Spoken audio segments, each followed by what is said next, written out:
Hi, this is Chris. Today I'm working on my Dephemerember journal. I'm following Barbara at 49 Dragonflies and Luise Hensel, and they have been doing this for a few years now. I've followed them before, but I've been working on December dailies, and so this year I decided I wanted to do the Dephemerember challenge, and I'm looking forward to doing the prompts. That's the part that I'm really going to enjoy. So let's go. If you missed the first video, this is made from an Amazon envelope, the kind that has the little puffy cushions between the inside and the outside. And all I had to do was fold it and trim off part of the top and then cover it with this paper. So I've already picked out my papers.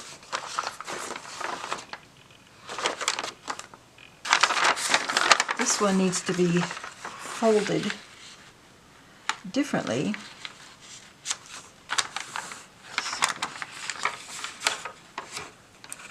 It's be folded to 5.5. I like doing the 8.5 by 14 inch paper now and then folding it over and making a little flap.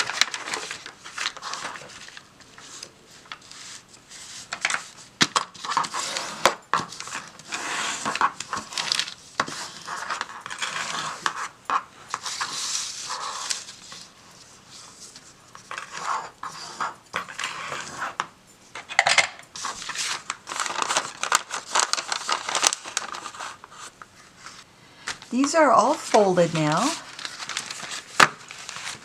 Some of them had been previously folded for other projects that I didn't use.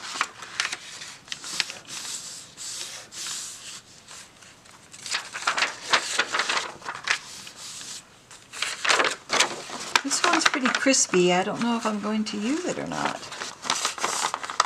It's even cracked on the sides here. So I have lined paper that's graph paper on one side. I think I got this at Walmart, this paper. And some plain paper, another one with the fold. And this is graph paper that I got at Walmart, and I like it because when I tea dye it, the blue lines, the ink that makes up the blue lines dissolves and adds a faint blue color to the paper, which I think is pretty because I like the blue and the kind of ochre color yellow. I got Barbara's digital kit, Bumble Breeze, the ephemera, and the pages.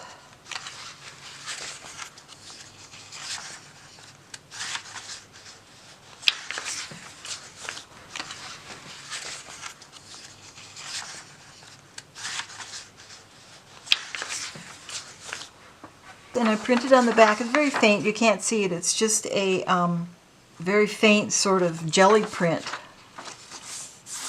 that I had scanned in. I just wanted to give it a little bit of color, but I didn't want it too much pattern. So I've got these folded. This one has maple leaves from a eco print that I made, and my printer sometimes catches the paper and then smears ink on the side, and rather than throw this away, I'll just end up putting something over that when I'm working on the book. But these images are so beautiful. I just love these. Not at all Christmassy, unless that could be a faded Christmas rose. This one also has just a very light jelly print on the back of it. This one has 2 jelly prints, scaled back.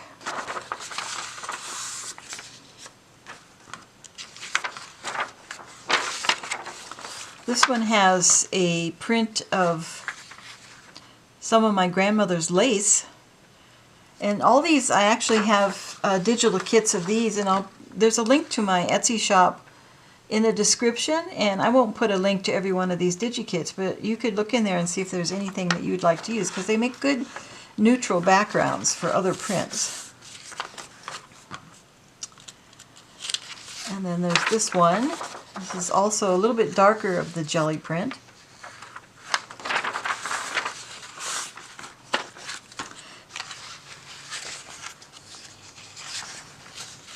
some old documents, Austrian or German, and 2 of my jelly prints, enlarged, and I had knocked back the color. And the maple leaves again, a little bit darker this time. And then more of these prints. This is an eco print I made. This is also one of my digitals with maple leaves, and I forget the name of these flowers, but they really put a really nice blue on there. And then these are from Calico Cottage on Etsy. And this is a winter kit that I downloaded last year and used. Has some very beautiful images in it.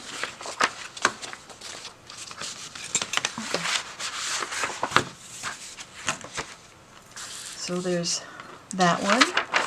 And I printed this on the back of it, which comes from the same kit. Only I changed the color of it. It's blue like this, only in Photoshop I changed the color of it, just to be different. And then this one also. And then this one needs to have something printed on the back if I need this. I'm not sure if I will need it. Okay, so now I need to put my pages together and see if I have enough or too many. So for this one that was blank on the back, I printed out, it's called Damask, and it's from Barbara's at 49 Dragonflies, from her Dephemerember background kit. That's what these letters are from also. That's where these were from. They're not from the B one. Okay, so put that one here. What I like to do is, once I get my signatures together, if the center ones stick out too far, I like to take them out and trim them up just a little bit. So I'm going to do that off camera, and then we'll come back and we'll start, get ready for our binding.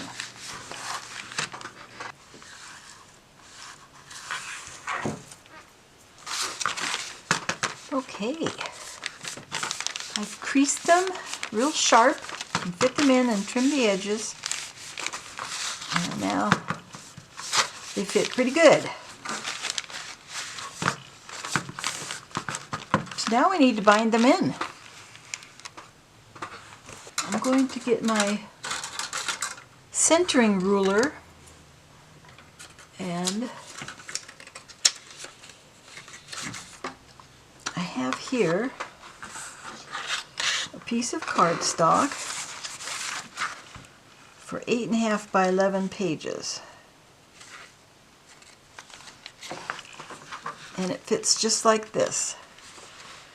But I'm not going to use this stitch. I'm going to use Luise Hensel's 6-hole running stitch. I haven't done that before with a hidden binding. So I want to find my center, 4 1/4 by 4 1/4, and I'm going to do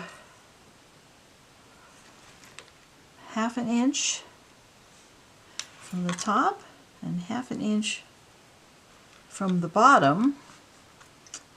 1, 2. This is the first time I've done this. 2, and I watched her video a couple days ago, so I've already forgotten how she did it. 1, 2, 3, 1. I have something left over from one of my jobs a long time ago that will divide this into 6 for me. Right back. Okay, I almost couldn't find this. It's been so long since I've used it. It's called RapidDesign Space Divider by Berol. I will see if this is still available. This is what people used before computers were a big thing. So I want to divide this into 6 pieces, 6 spaces. Actually, I want to divide it into 7 spaces because I need 6 lines. Let's see, 1, 2, 3, 4. See, so this says 7, so there's 7 spaces and 6 holes. I've already got my outside lines, so I line those up with this outside line and I move it until they match. And then I make sure this line down here is straight, close enough for government work, and then I make my marks.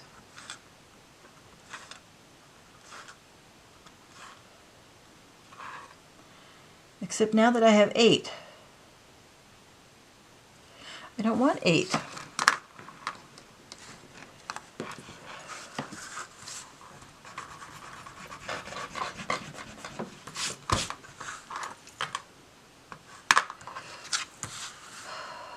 I want 6, so I need 5, so I'm going to use this one. All right. Okay, so now I line the corners up and the line up. Okay, now 1, 2, 3, 4. That's not right either. That gives me 1, 2, 3, 4, 5, 6. Okay, that gives me 6. Oh my gosh, it's like rocket science.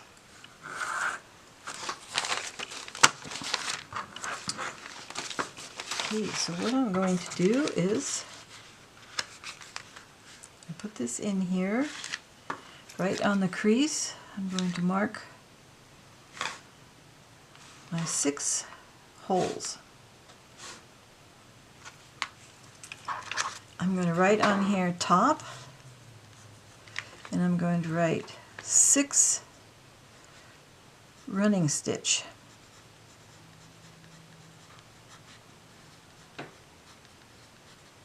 So I can use this again if I want. Now I'm going to do this one.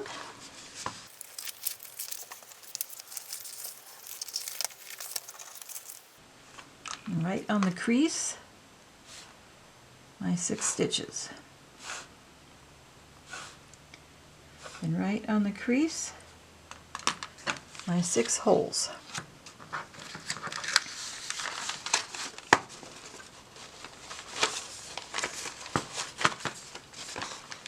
Make sure these are real tight.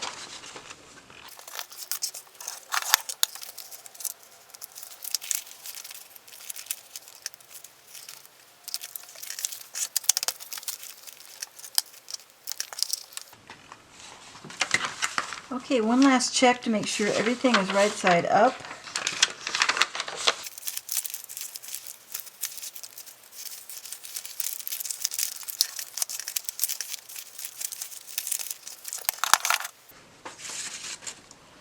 Next I'm going to make my hidden spine, so I need a piece of scrap cardstock. And like I said, this is the first time I'm doing this kind of binding. I usually do the pamphlet stitch. So I'm going to cut this just slightly narrower than my spine, which isn't very wide.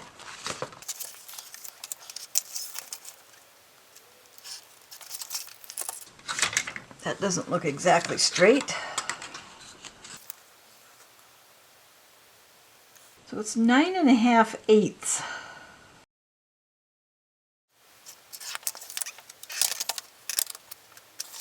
Okay, I'm checking to see that my little blade is exactly where I want it, because it's kind of hard to tell on these things where it is. I'm just going to, my blade isn't real sharp, so I want to kind of go slowly.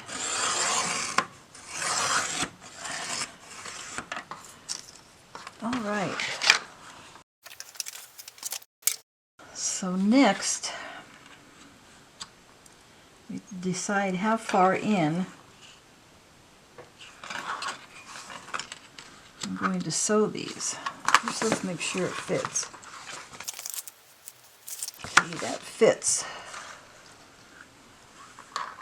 I'm going to cover this. I'm going to cover this with paper. I'm going to cover it with this, which is from the same kit as that. And I'm just going to glue it right down the middle. Ah, it's not long enough. Well,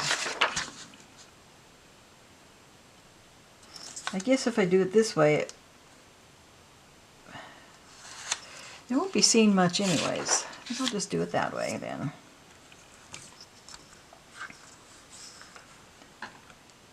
So this is art glitter glue in here.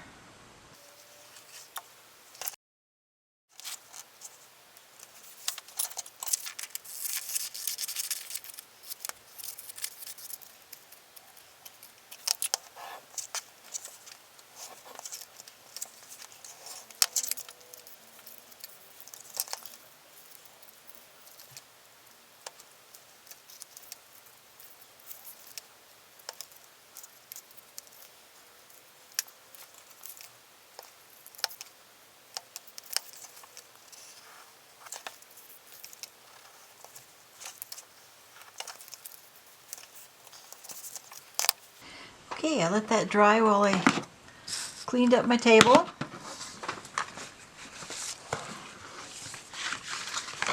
Doesn't have to be extremely neat, it's a hidden spine, but I think that'll look nice.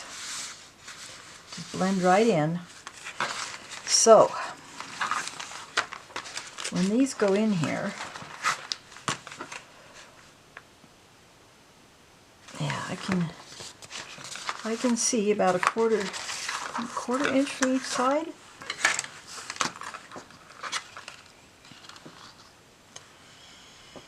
Let's see, 1/8 inch from each side. So, let's see, 3/8 inch for each side.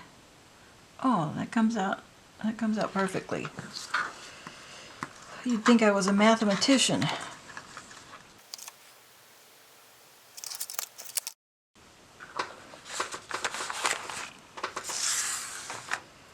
Take this, and we're going to have to recenter it because this is taller than my pages, but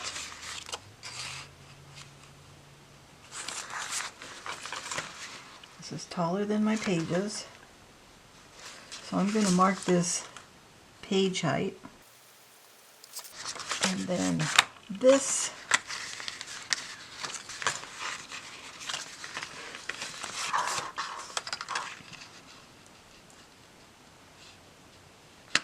I split the difference.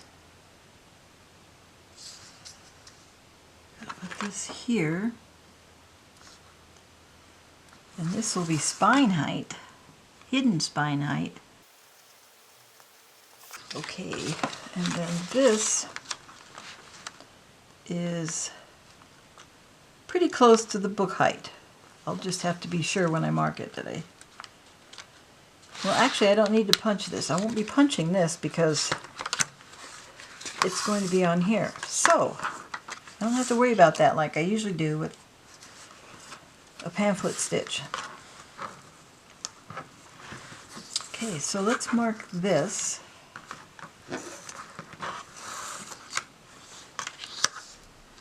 Spine height.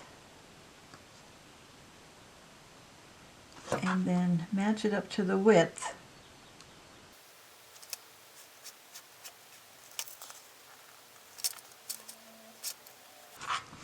Yeah, I have to center those cross hatches. Make sure they're centered.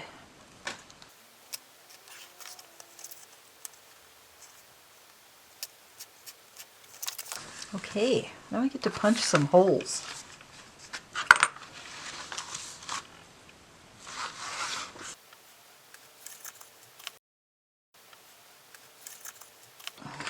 This is the one I usually use when I am doing a pamphlet stitch. So we'll start with that.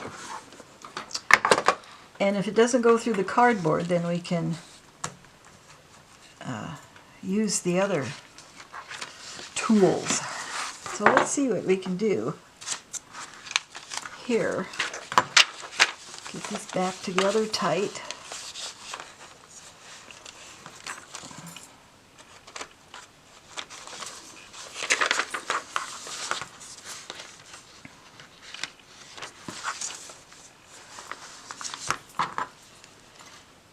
And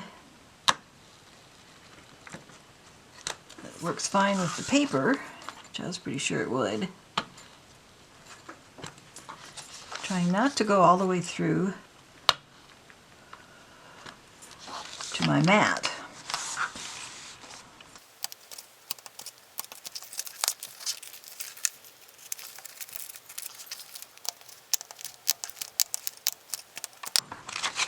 Okay, this is just some scrap foam packaging that I got a long time ago out of some package, and I just stuck it together like that. What we could do now is check which needle and thread we're going to use. So this is my little binding box, and I have some, this is a blunt needle.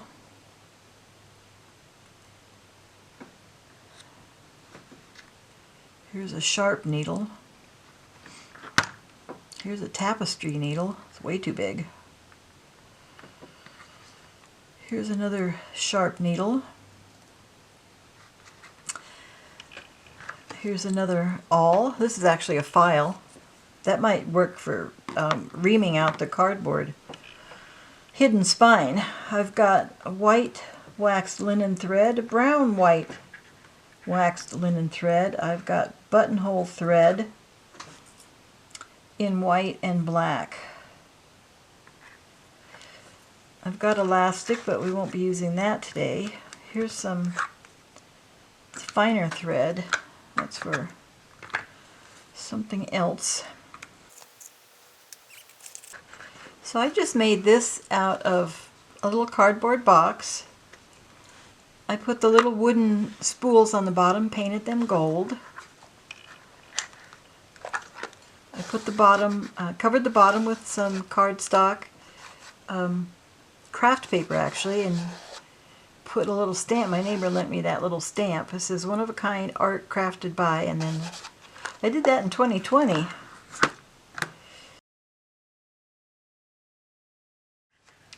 Covered it with some Tim Holtz papers, and that's been real handy. Okay, let's decide which needle and which thread.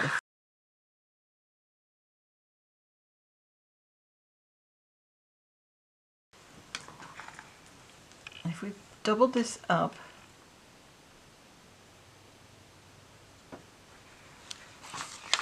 and put it through this hole, pretty easy. I think I'll do that. Okay, so now I can finish with my other holes.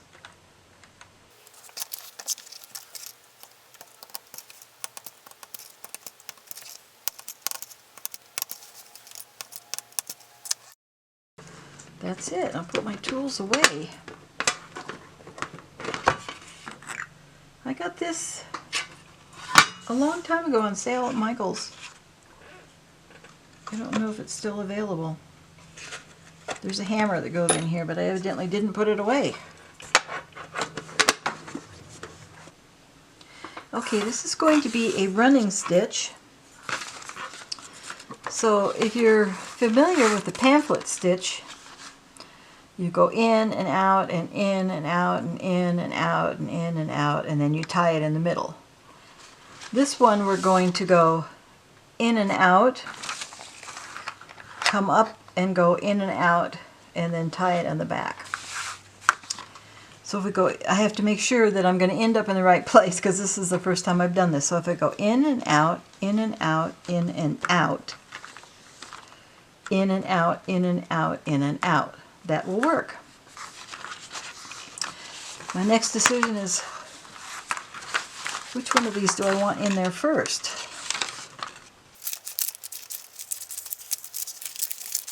Well, I don't think it makes a lot of difference. Okay, so now I want to make sure I have enough thread to go all the way through without having to stop. So I'm going to go 1, 2, 3, 4, 5, 6, and then I'm going to double it because I want to double my thread. So that's a lot of thread.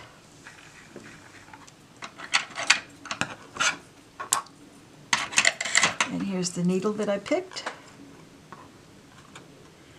See if I can do this without tangling everything up.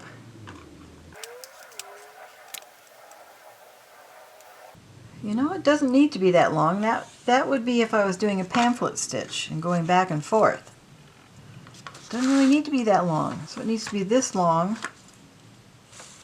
and then this long, and then some extra.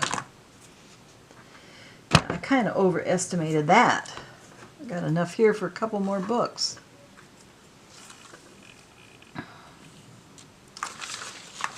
Okay, so we want our thread to be on the back here.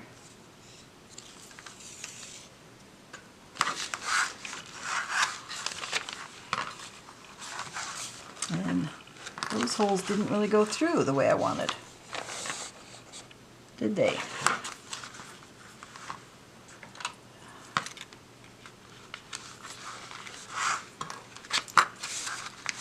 My paper's, even with all that careful planning, my paper still shifted. So I'm just going to make a new hole with this.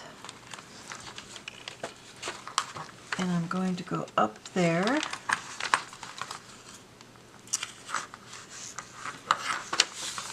And I'm going to go down here.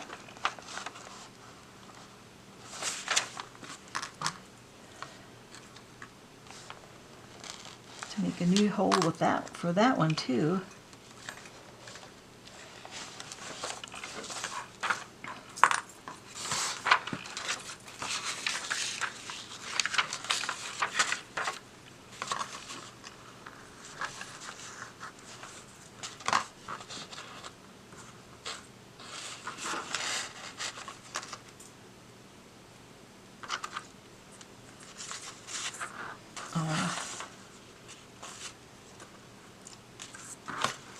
Okay, and then down this one and up this one. So again, this is Luise Heinzel's six hole running stitch. I'm not sure if that's what she calls it, but that's what I call it.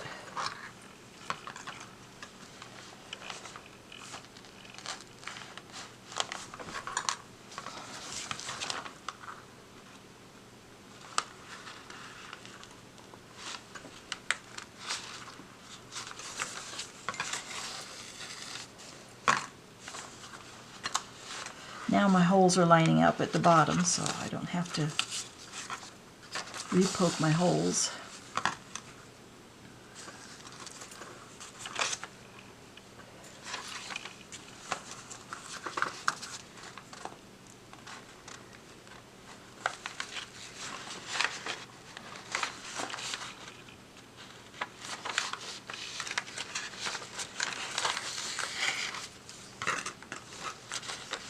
And down at the bottom. All right.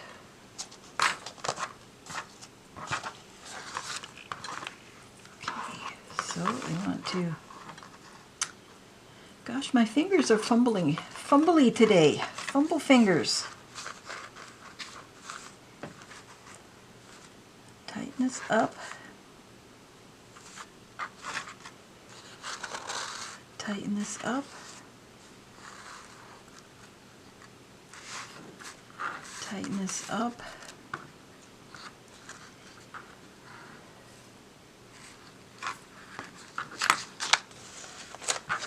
Turn it over and make sure it's all tight here.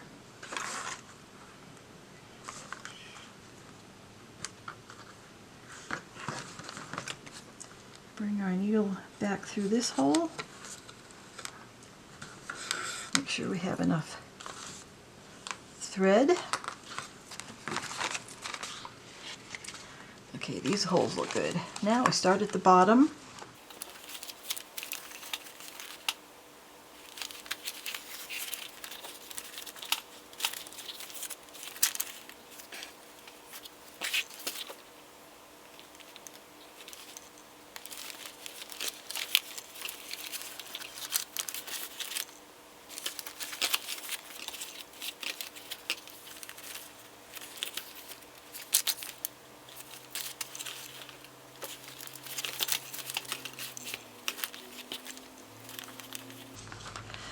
Let me come back out at the top.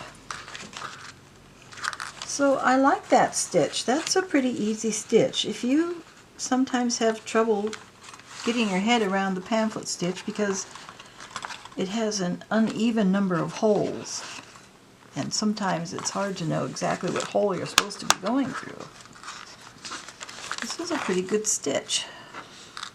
Thank you, Luise, for sharing that.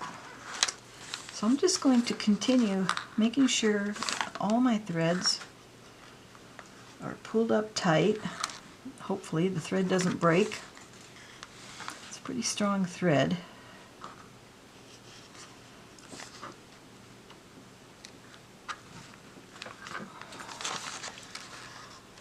And then, I don't remember how Luise tied it. I'm just going to do a square knot here at the top.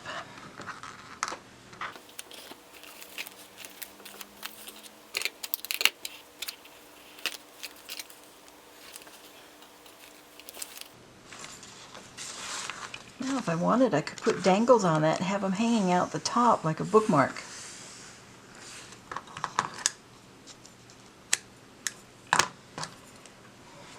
Okay, now we can put our stitcher bookbinding box back, and I will save this with my other bookbinding templates.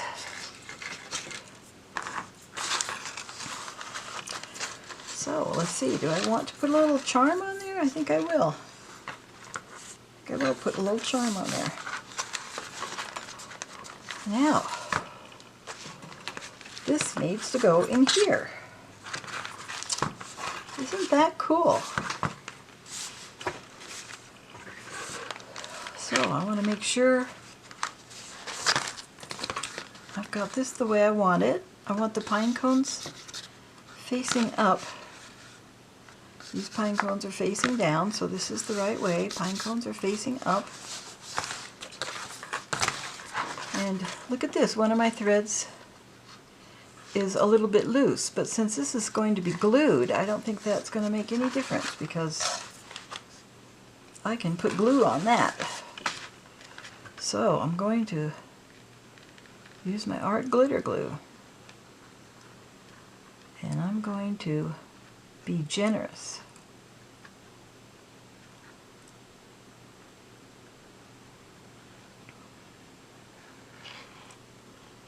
I'm going to go in the holes and over the threads.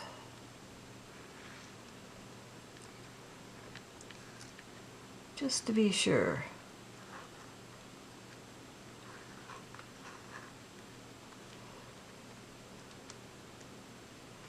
And over the knot and everywhere in between.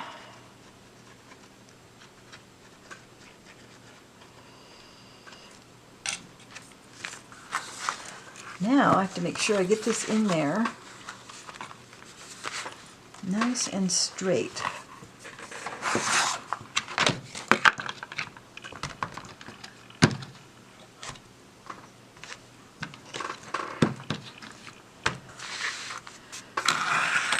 These are vintage sewing weights that I bought before they became vintage, so I've had them a long time. It's centered top and bottom, centered right and left.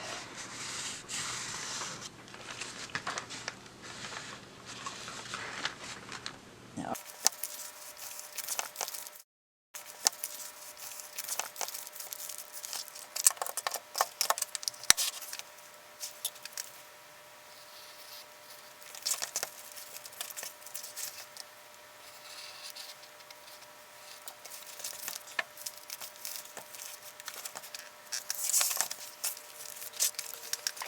while the spine is gluing, I'm going to look in here. I have a little thing of charms that I've collected through the years.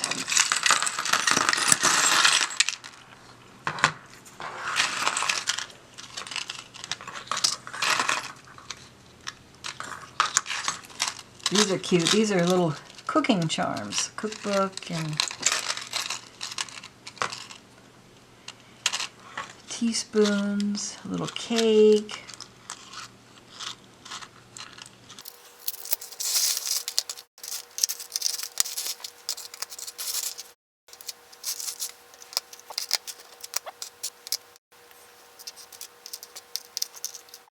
Okay, my Dephemerember book is ready. It's ready for the prompts.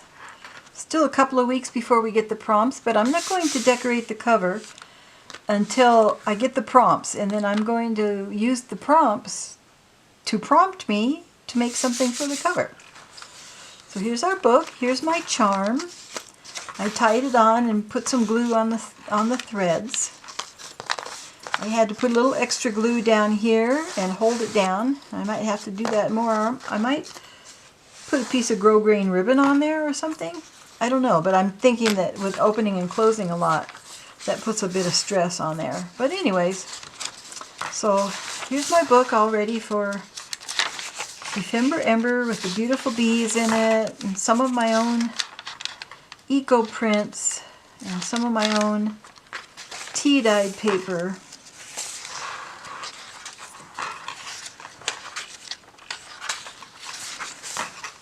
This is really pretty. I did cut down the image in Photoshop under levels, lowered the value and the midtones.